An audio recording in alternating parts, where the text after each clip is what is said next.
अस्सलाम वालेकुम रहमतुल्लाहि व बरकातुहू। मैं हूँ जुनैद सईद नदवी एंड आप देख रहे हैं बड़ा इंग्लिश चैनल। मैं आज आपको बहुत इंपॉर्टेंट फ्रेजेस और कुछ सेंटेंसेस देने वाला हूँ आज की इस वीडियो में। प्लीज़ वीडियो को पूरा वॉच करिए तो कुछ ना कुछ आप इस वीडियो से सीख करके ज़रूर जाएंगे। तो कुछ फ्रेजेस हैं, आप उनको ऐसे बोल सकते हैं जैसे कि हमें बोलना हो अभी के अभी, अभी के अभी, तो आप बोल सकते हैं राइट नाउ। तो आप बोल सकते हैं राइट नाउ, अभी के अभी, राइट नाउ। कोई बात नहीं तो आप बोलेंगे डजंट मैटर। कोई बात नहीं आप बोलेंगे डजंट मैटर। कोई बात नहीं, डजंट मैटर। बिल्कुल भी नहीं, नॉट एट ऑल।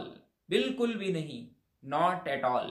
नॉट 88 और ऑल, नॉट एट ऑल, बिल्कुल भी नहीं। बिल्कुल ठीक है, इट इज ऑल राइट। बिल्कुल ठीक है, ये बिल्कुल ठीक है, इट इज ऑल राइट। तुम बिल्कुल सही हो तो आप बोलेंगे यू आर ऑल राइट। बिल्कुल ठीक है, इट इज ऑल राइट। मुझे बेहद अफसोस है, अगर कहना हो मुझे बेहद अफसोस है तो आप बोलेंगे आई एम वेरी सॉरी। मुझे बेहद अफसोस है, आई एम वेरी सॉरी। मुझे बेहद अफसोस है। क्या आप समझ गए? Have you understood? Have you gotten? Understood? तो आप कह सकते हैं क्या आप समझ गए, अंडरस्टैंड, इतना भी बोल सकते हैं तो चल जाएगा। इसी तरह से आपसे कहना बिल्कुल ठीक तो आप बोलेंगे yes it's okay. Okay, it's okay, बिल्कुल ठीक। मैं नेक ख्वाहिशात चाहता हूं तो आप बोलेंगे आई सीक बेस्ट विशेज।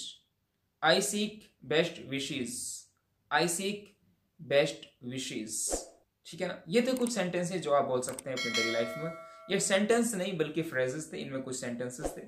उम्मीद करता हूँ ये आपको वीडियो काफ़ी पसंद आई होगी। मिलेंगे इंशाल्लाह नेक्स्ट वीडियो में, तब तक के लिए बहुत बहुत शुक्रिया। अस्सलाम वालेकुम व रहमतुल्लाहि व बरकातुहू।